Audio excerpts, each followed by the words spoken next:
What's good, everybody? Welcome to the Chatter After. We are taking a look at Teenage Mutant Ninja Turtles Mutant Mayhem. If you don't know anything about me, I love the Ninja Turtles characters. They're one of my favorite IP properties, right? The thing that I love about the Ninja Turtles more than, any other franchise is that they can just reinvent themselves over and over. They can become completely different, something new each and every time, from the 80s to 2003 to 2012, even to Rise of the Ninja Turtles just last year. They can reinvent themselves into any genre, into any style, into any decade era. It's always going to be fantastic because I think, one, as a fandom, we've just accepted that the Turtles will just reinvent themselves for a new generation each and every incarnation. But that makes it interesting, seeing all these different spins, all these different takes on the characters. So I'm really excited to see what Seth Rogen has done with these beloved characters, with this beloved franchise, as we get into this trailer. Haven't seen anything from it. We're going to be watching this together. Let's check it out. New York City. Okay. From permanent teenager Seth Rogen. That's good. New generation of... That's what I was just saying, man. They reinvent themselves every time. Will rise. Straight from the sewer.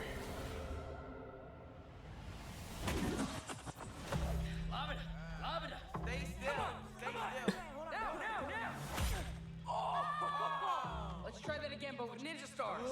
Hey, why don't we pick a fruit shaped exactly like my head? Just stop talking. You're ruining my concentration. You're fine. Chill. He's gonna die. Oh my gosh. They sound just like kids. What was that? Well, not that we knew. You guys wanna grab pizza? Nice. Leo, Mikey, Raph, Splinter. What the heck are those things? They look like little Shreks to me. This art style is very Mitchell's than the Machines, right? Ooh. Leo, what happened? Is Donnie bleeding? It was an accident. Mikey, watch out! Oh my gosh. They're not good at this, are they? Man. So you were baby turtles who made contact with April? mystery goo.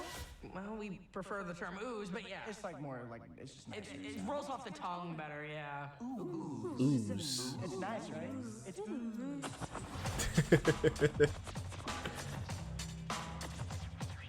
That's a stacked cast. That was a very fun trailer. It's very wholesome. That was a really fun trailer. I love the energy. It was very wholesome in a way. We didn't see any big bads really. We didn't see any of these other mutants, any of these other major characters that were cast. So it's like this has to be an origin, right? Like the Psy in Donatello's leg highly suggests that this is their first time doing the Ninja Turtle thing, right? Outside of eating pizza and throwing shurikens at Michelangelo's head. It's going to be really cool seeing a much younger version of the Ninja Turtles. That's one thing that's always been kind of funny with the franchise, right? They're Teenage Mutant Ninja Turtles, but they've always been depicted as 20 years old, it feels like, right? From the way that they talk, from the way that they move, from the way that they fight. They always felt way more experienced and older, and you can contribute that to probably Splinter just having nothing to do but train them for those 15 years of their lives. But I like the idea of them being inexperienced, them trying to figure this out. And I also love how young they sound. And I want to get into the voice cast a little bit here. First off, we're going to go to the Teenage Mutant Ninja Turtle movie Twitter account because there's some fun gems there. We're going to just pull up my screen right quick. So first off, we've got this sick poster here. Skateboard. Turtle holding it up with the name of the movie, the date. Great stuff. Teenage Mutant Ninja Turtles Mutant Mayhem coming out August 4th, 2023. Can't wait to check out this movie. But a few days ago, we got the voice cast revealed. And we've got Nicholas Cantu as Leonardo. We've got Shimon Brown Jr. as Michelangelo. Micah Abbey as Donnie.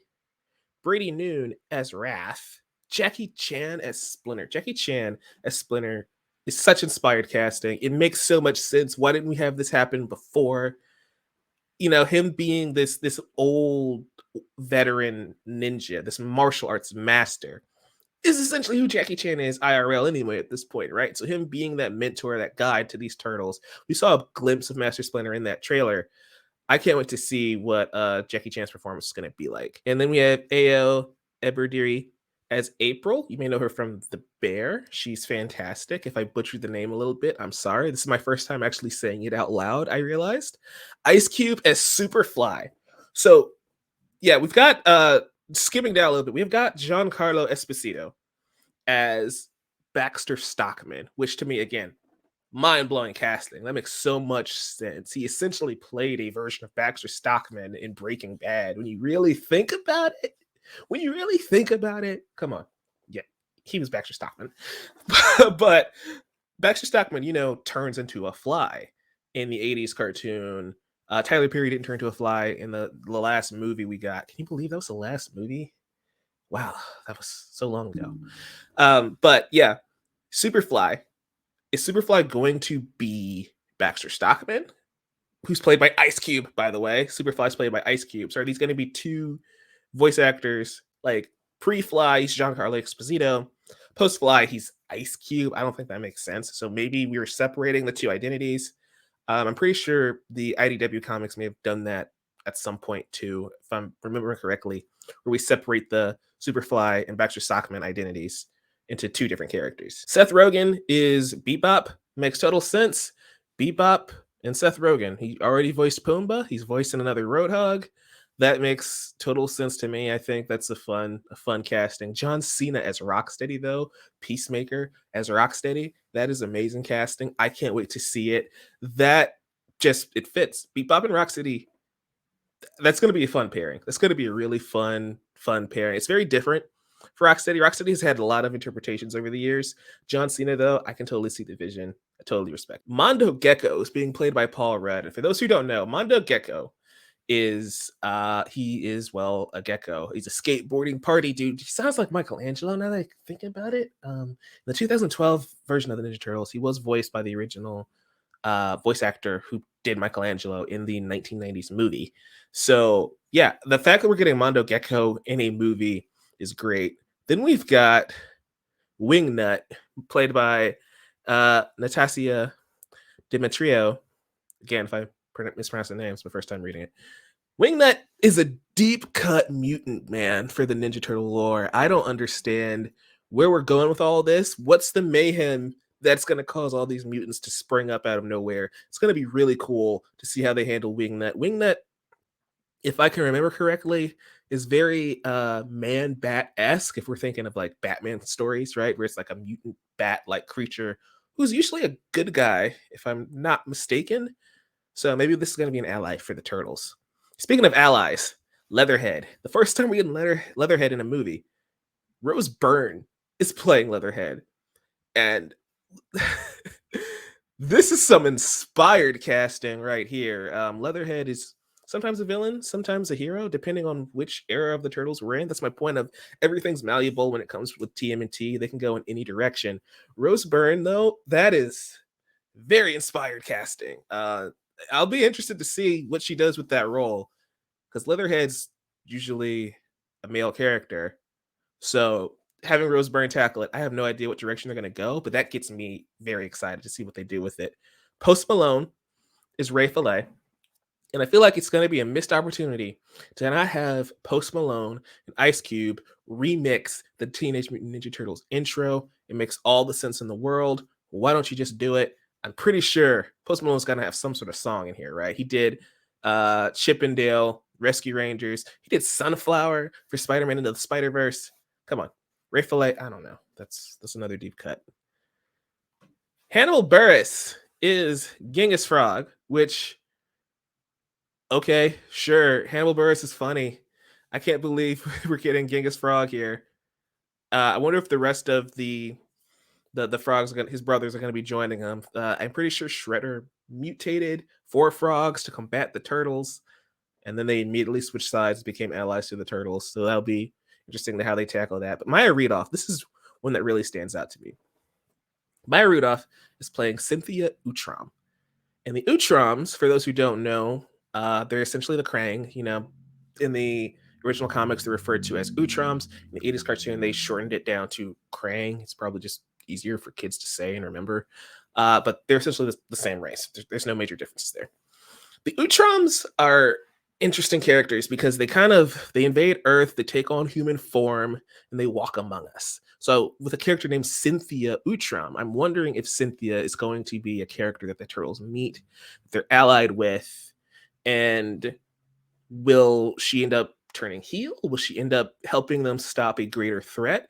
For those who have watched the 2003 Ninja Turtle series, there's a significant character who turns out to be an Utrom. I'm not going to spoil that, but there's a character in that show who's revealed to have been an Utrom, and it's very mind-blowing. So I wonder if we're going to go with a similar route where we don't know who Cynthia is, except for the folks watching this video. I may just inadvertently spoiled that, but I don't know. That'll be fascinating. Giancarlo Esposito as Baxter Stockman. Kind of talked about that already. It's perfect. That's all of the casting. I want to talk about the main four turtles right quick. So we've got our Teenage Mutant Ninja Turtles. And one thing that I really enjoyed, and I said this during the reaction, I like that they are all voiced by actual teenagers. And here they are. Here are the four brothers, the four turtles. I can't wait to see these four kids bring these characters to life. I love the energy that they're bringing already in this trailer. It's very authentic, right? They actually feel like kids, actually feel like brothers. And the 1.5 minute trailer that we got, I was able to feel exactly what they wanted me to when it comes to the brothers, the turtles, and the relationship that they have. And the different dynamics, I already love how they're vastly different. One thing that the 2012 series Onward has done is that they want to make sure each turtle is very unique, very distinct. Donatello has glasses. Raphael's got the do-rag. Michelangelo is now portrayed to be slightly younger, at least a little more immature compared to his brothers. Leonardo is the leader, yeah, but he also has crippling anxiety, or he's extremely nerdy, or, he's got imposter syndrome. So I love that we are giving them all distinct personalities aside from headbands. And I love the fake out at the beginning of this trailer where Raphael has the sword and you're like, is that the right headband? Which one are you? It's just a funny gag they do at the beginning of the trailer to kind of throw you off. Are we going, everybody's wearing red masks? No. He was just playing with Leo's sword, and it's so much fun. But yeah, guys, let me know what you thought of this trailer in the comments down below. Are you excited for TMNT Mutant Mayhem? I know I am. I can't wait to see this movie. I love the art style. It's very Mitchell's versus the Machines, Into the Spider-Verse-esque. It feels a little stop motion-y too. So I'm excited to see where they take this. It's going to be, like I said at the top, an entirely different version of the Ninja Turtles than we've seen before. But that, as a fan, gets me excited. Let me know what you guys think. And if you enjoyed this video, give us a like and subscribe so you don't miss any more reactions, breakdowns here on the Chatter After Daily. Also, Beyond the Clickers, Tuesday nights, we're talking The Last of Us. Join us if you're caught up on the show. It's the penultimate episode. Until next time, guys, keep watching movies. Turtle Power.